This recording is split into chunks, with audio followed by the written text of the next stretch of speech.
મિત્રો જોહાર, જય આદિવાસી. મિત્રો, મહુવા આદિવાસી પંચ દ્વારા આયોજિત સાંસ્કૃતિક અને જનજાગૃતિ કાર્યક્રમનો આ બીજા ભાગનો વિડીયો છે. તો મિત્રો, અહીં આ બીજા ભાગમાં આપણે ઘણા બધા વક્તાઓને જોઈશું, નૃત્યો જોઈશું અને દરેક વક્તાઓના લોકોને જાગૃત કરવાના વિચારો આપણે અહીં જોઈશું. ચાલો મિત્રો, વિડીયો જોઈએ અને નૃત્યો પણ માણીએ સાથે સાથે આદિવાસી કબીલાઓના નૃત્યો પણ માણીએ. જોહાર, જય આદિવાસી. મિત્રો, મહુવા આદિવાસી પંચ દ્વારા આયોજિત મહુવરિયા ગામે સરસ મજાનું જે જનજાગૃતિ કાર્યક્રમ યોજાઈ ગયો, જેનો આપણે પ્રથમ ભાગ જોયો. તો મિત્રો, હવે આ બીજો ભાગ આવી રહ્યો છે. અહીં સરસ મજાના આપણા આદિવાસી સમાજના વક્તાઓ છે, નૃત્યો છે અને ઘણું બધું છે. ચાલો મિત્રો, એ વિડીયો માણીએ. આપણે ખતરા બેસાડતા હતા.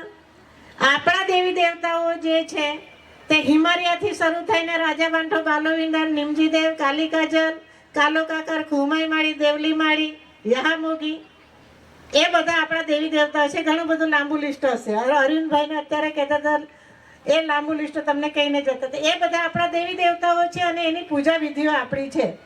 એ આપણી પાસે હોવી જરૂરી છે. એવું હવે આપણે પોતે આદિવાસી છીએ, એ આપણા પૂર્વજોની પરંપરા છે, એના પ્રત્યે આપણને ગૌરવ હોવું જોઈએ. એટલા માટે તો ખરું જ, પણ સાથે સાથે 2018માં એક અધિનિયમ આપણે ગુજરાત વિધાનસભામાંથી બહાર પડે છે. એની સાથે સાથે એ અધિનિયમને લાગુ કરવા માટે 19 સપ્ટેમ્બર 2020ના રોજ જાહેર જનતા માટે એ પ્રસિદ્ધ કરવામાં આવે છે કે આવનારા સમયમાં જનજાતિ તરીકે, ઢોલિયા તરીકે, ચૌધરી તરીકે, ગામિત તરીકે, કોકણી તરીકે, વસાવા તરીકે, કાથુડ તરીકે, હળપતિ તરીકે તમારે તમારી ઓળખ સાચવી રાખવી હોય તો તમારી પાસે તમારી સંસ્કૃતિ હોવી જરૂરી છે. એવો એક અધિનિયમ હવે કાયદો બની ગયો છે. તો હવે આપણે આવનારા સમયમાં શું કરવું પડશે?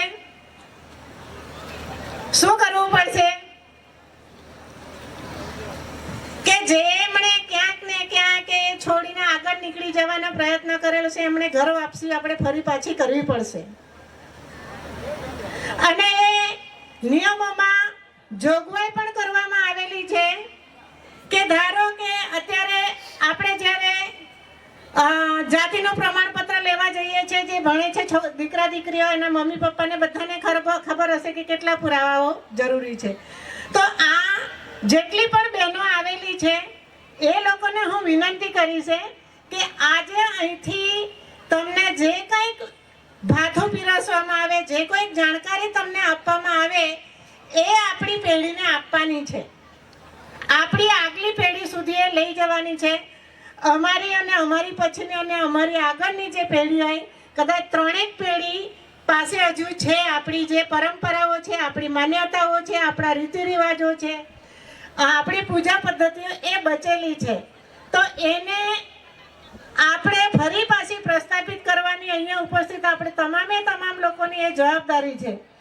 એ નિયમો અંતર્ગત જે આપણને એમાં જાહેર જનતા માટે જે પ્રસિદ્ધ કરવામાં આવેલા છે એ નિયમો તમે વાંચજો. એ નિયમોમાં આ સંસ્કૃતિની જે હું વાત કરું છું, આપણી પરંપરાની આપણી વાત કરું, રીતિ રિવાજોની વાત કરું છું, એ આપની પાસે નહીં હશે તો આવનારા સમયમાં આપણા દીકરા દીકરીઓને જાતિનું પ્રમાણપત્ર મળી શકશે નહીં, એવી એમાં જોગવાઈ છે. અને ધારો કે કોઈક એક દીકરાને એ પ્રમાણપત્ર મેળવવામાં તકલીફ પડે છે, એને નથી મળતું, તો એની ચકાસણી છે, એના માટે વિશ્લેષણ સમિતિ છે અને એ સમિતિ આપણા ઘરે ચકાસણી કરવા માટે આવી શકે છે. આદિજાતિ વિકાસમાંથીનું નામ, જનજાતિનું નામ બદલીને આદિજાતિ વિકાસ નિગમ એવું આપણે ગાંધીનગર નામ એનું આપેલું છે. એમાંથી વિશ્લેષણ સમિતિ આવશે. એક દીકરાનું ધારો કે સર્ટિફિકેટ એને નથી મળતું તો એના બ્લડ રિલેશનમાં લગતા બધાને તકલીફ ઊભી થશે. આ એની જોગવાઈ કરવામાં આવેલી છે. એટલે હવે આ જાગૃતિ આપણા દરેક ઘરમાં હોવી જરૂરી છે. ધર્મ આવ્યાને 3000 વર્ષ થયેલા છે. આપણી સંસ્કૃતિને ધર્મ પૂર્વી એટલે કે 3,500 વર્ષ પહેલાની સંસ્કૃતિ ગણેલી છે. એટલે કોઈ પણ ધર્મને લગતી આ સંસ્કૃતિ નથી. આર્ય સંસ્કૃતિ હિન્દુ બનેલાની આર્ય સંસ્કૃતિને પણ એ બંધ બેસતી નથી. જે ખ્રિસ્તી સમુદાયમાં જોડાયા છે ઈસાઈને પણ લાગતી વળગતી નથી. આપણી સંસ્કૃતિ જે ધર્મને લગતી સંસ્કૃતિઓ છે એને અલગ સંસ્કૃતિ ગણી છે બંધારણ મુજબ પણ. તો એ આપણે ખાસ ધ્યાન રાખવાનું છે. એટલે ખાસ કરીને જે મમ્મીઓ બેઠી છે, દાદીઓ બેઠી છે, બહેનો બેઠેલી છે, એમને મારી વિનંતી છે કે આપણી જે સંસ્કૃતિ છે એ આપણી ઓળખ છે અને એમાં જ આપણે સુરક્ષિત છીએ. એમાં આપણું અસ્તિત્વ છે, એમાં આપણું ઓળખ છે. કેટલા આપણે અહીંયા ઢોળિયા ભાઈઓ અને બહેનો બેઠેલા હશે, કાલે ઉઠીને તમને એમ કહી દેવામાં આવે કે તમને ઢોળિયા સમુદાયમાંથી તમને બહાર કાઢવામાં આવે છે, હવે પછી એમાં ગણતરી નહીં થશે. જે ચૌધરીઓ છે એમને કોઈકને 2-5 જણને એમ કહી દેવામાં આવે છે કે તમે ચૌધરી સમુદાયમાં હવે આવતા નથી. તો આપણી ઓળખ શું? આપણા ગામમાં મારવાડી દુકાન ખોલે, એના છોકરાને મારવાડી ભાષા આવડે કે નહીં? 10 વર્ષ, 15 વર્ષ, 20 વર્ષથી દુકાન આવી કેમ? એ એના સમુદાયની ભાષા છે. એના સમુદાયની ભાષાની એ રક્ષણ કરે છે, એ બોલે છે, એને જાળવે છે અને સાચવે છે. સાથે સાથે જે આપણી પૂજા પદ્ધતિઓ છે, આપણા દેવી દેવતાઓ છે, છેલ્લે લગભગ એક વનરક્ષકની એક્ઝામ ગઈ, PSIની એક્ઝામ ગઈ અને કોન્સ્ટેબલની અને લાસ્ટમાં બીજી 4 એક્ઝામો ગઈ. એમાં એક કોમન સવાલ આપણને પૂછવામાં આવેલો છે, કોમ્પિટિટિવ એક્ઝામ જે GPSC બોર્ડ આપણું લે ગુજરાતનું, કે ગુજરાતના જનજાતિ સમુદાયને કયા ધર્મ સાથે સંબંધ છે? એવા કોમન ક્વેશ્ચન એ 3 પેપરમાં પૂછવામાં આવેલો છે અને ચોથું હાલમાં એક ગયું, એમાં પણ એક અલગ રીતે પૂછવામાં આવેલો છે. અને એનો સરકારી કોમ્પિટિટિવ એક્ઝામ જે નહીં એ બોર્ડનો સાચો જવાબ છે કે ગુજરાતના જનજાતિ સમુદાયને કોઈ પણ ધર્મ સાથે સંબંધ નથી. ધાર્મિક આસ્થાથી આપણે જોડાયેલા હોય, ઘણાને ખોટું લાગશે, પણ આ જે અહીંયા વાતો આપણે કરી રહેલા છે એ સંવિધાનિક અને જે કાગળમાં લખાયેલી જે વાતો છે તે આપણે કરી રહેલા છીએ. તો આવનારા સમયમાં તમારી પેઢીને, આપણી પેઢીને આપણે આપણા સમુદાયના અસ્તિત્વ સાથે જોડી રાખવા માટે, એની ઓળખ બચાવી રાખવા માટે આપણે ભેગા થઈને પ્રયત્ન કરવા પડશે. સમયની મર્યાદા બધા માટે હોય છે. ફરી કોઈક વારે મળીશું ત્યારે વિગતે વાતો કરીશું. આજે મહુવા આદિવાસી પંચના આ સાંસ્કૃતિક કાર્યક્રમમાં મને બોલાવી, મને બોલવાની તક મળી, એ બદલ આયોજકોનો ખૂબ ખૂબ આભાર. અને નારા જય આદિવાસી બોલાવીએ તો બરાબર બોલતા નથી, હિહી ઉડાડવાનો. જય આદિવાસી! આ બાજુ કોઈ નથી બોલતું. બધા આદિવાસી છે કે બીજા હું છે? તો બધા બોલો. હું આદિવાસી છે, હું ગૌરવ તો હોવું જોઈએ કે નહીં? હા કે ના? જય આદિવાસી! જય આદિવાસી! જોહાર આપકી જય.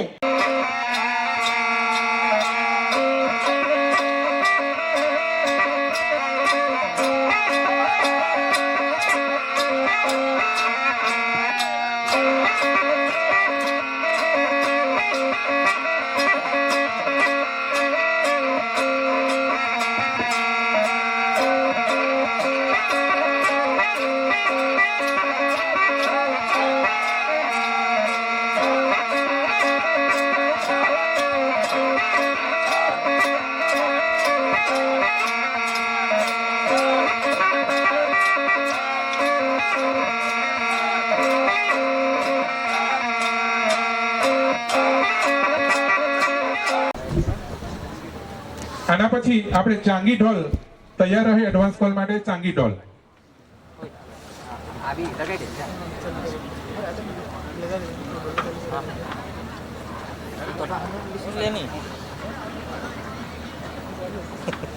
ओके तारू का ए चलो ए चलो बता ओके चलो ना મહુવા આદિવાસી પંચ આયોજિત આ પ્રકારના જે કાર્યક્રમો જે ખરા, અમુક તાલુકે ગામડે આવા જાહેર કાર્યક્રમો રાખીને આપણી સંસ્કૃતિને ઉજાગર કરી શકીએ અને આપણા પ્રદેશના, આપણા સમુદાયના, આપણા સમાજના જે કઈ મુદ્દાઓ છે તે પણ રજૂ કરી શકીએ એવું સ્વરૂપ આપણે વર્ષ 2017 થી આપણે શરૂઆત કરી હતી.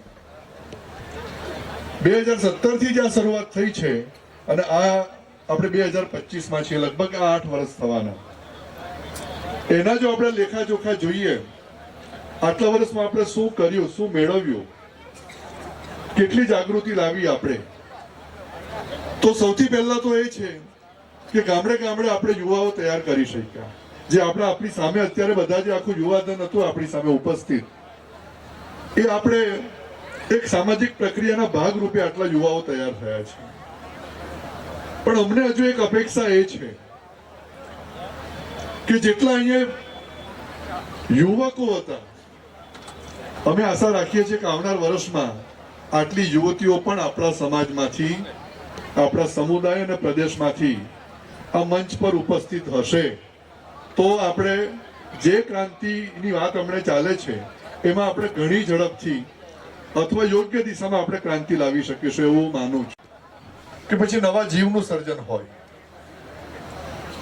તો ખરેખર જ્યાં સુધી સ્ત્રીઓની ભાગીદારી અહીંયા એટલી નહીં આવશે ત્યાં સુધી આપણે એવું લાગે છે કે હજુ આપણે ખૂબ મહેનત કરવાની બાકી છે. બીજું, આજે ઘણા બધા સંગઠનોના વ્યક્તિઓ અહીંયા હશે, ઘણા બધા સમુદાયના આગેવાનો હશે, ઘણા બધા યુવાઓ હશે, પોતાની વાત રજૂ કરશે, સમાજની વાત રજૂ કરશે, ઘણા બધા પ્રશ્નો રજૂ કરશે, ઘણા બધા સમાધાન રજૂ કરશે.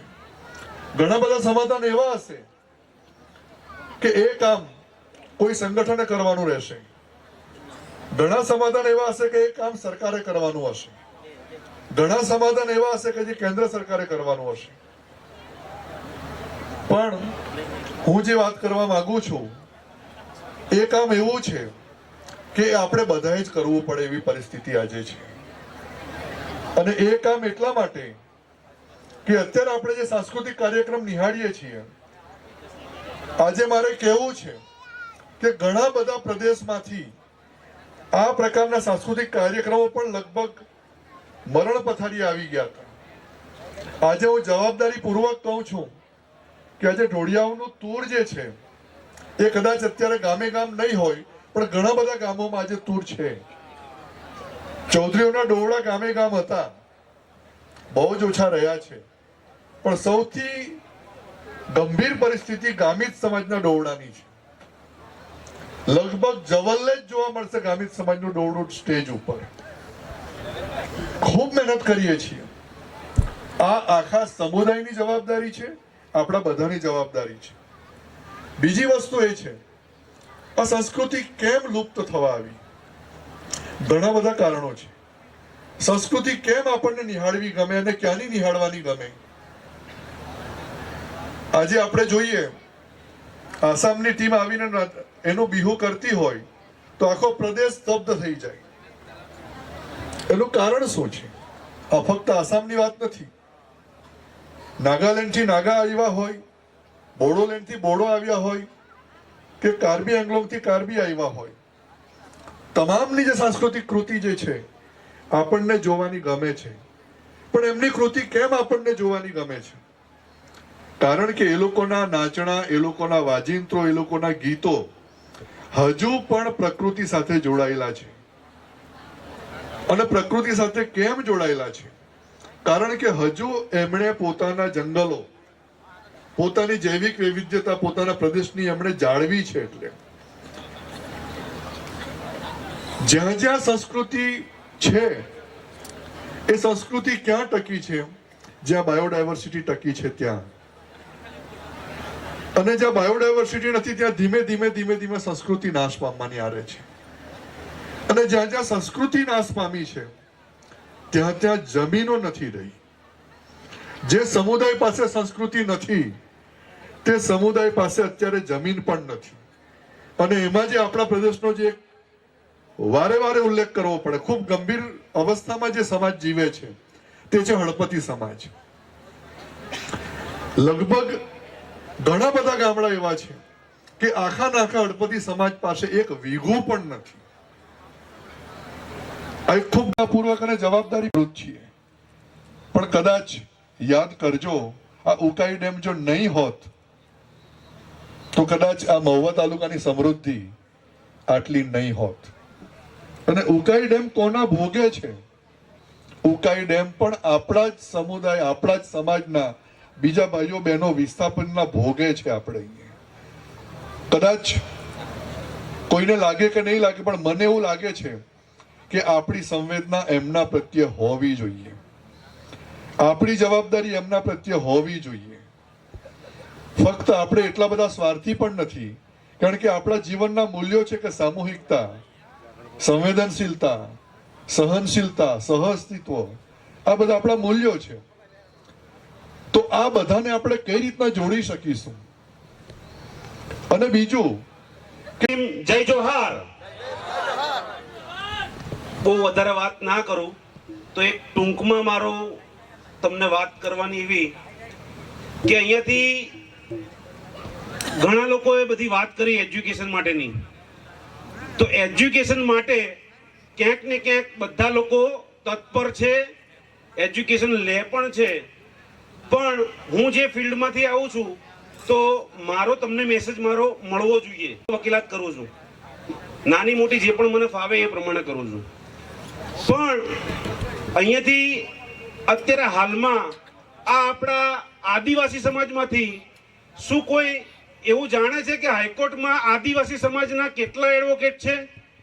જે લોકોને એવું ખબર હોય કે ભાઈ 50 એડવોકેટ આપણા હાઈકોર્ટમાં છે, એ લોકો હાથ ઊંચા કરે.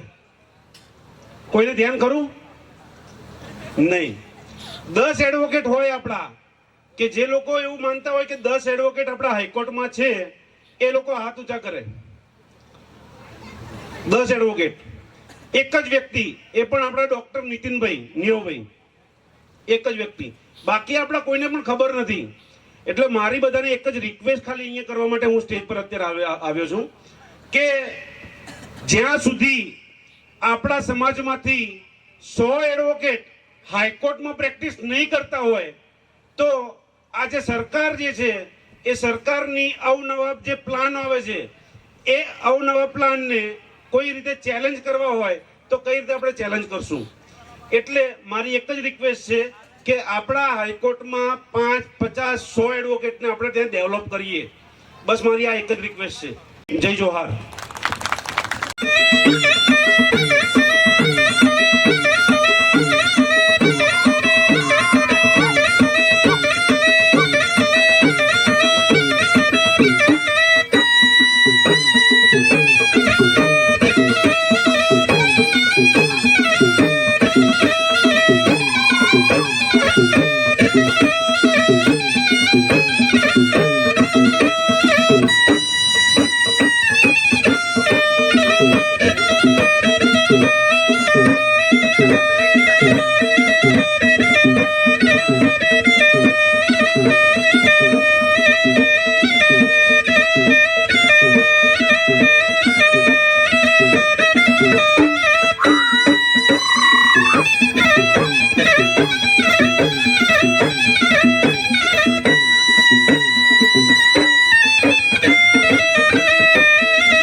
સમગ્ર ગુજરાતમાંથી એમ કે તો ખોટું નથી, મહારાષ્ટ્રમાંથી પણ અહીંયા ઉપસ્થિત ઘણા બધા મહેમાનો અહીં આવીને આપણે જે કાર્યક્રમની અંદર એક શોભા વધારી અને આ કાર્યક્રમને સફળ બનાવવા માટે ખૂબ મોટો ફાળો આપ્યો છે એવા સૌને આમંત્રિત મહેમાનો ભાઈઓ બહેનોને પ્રથમ તો હું આ પંચવતી અને મારા મોહરિયા ગામ વતી આપ સૌને હું હાર્દિક નમન વંદન કરું છું.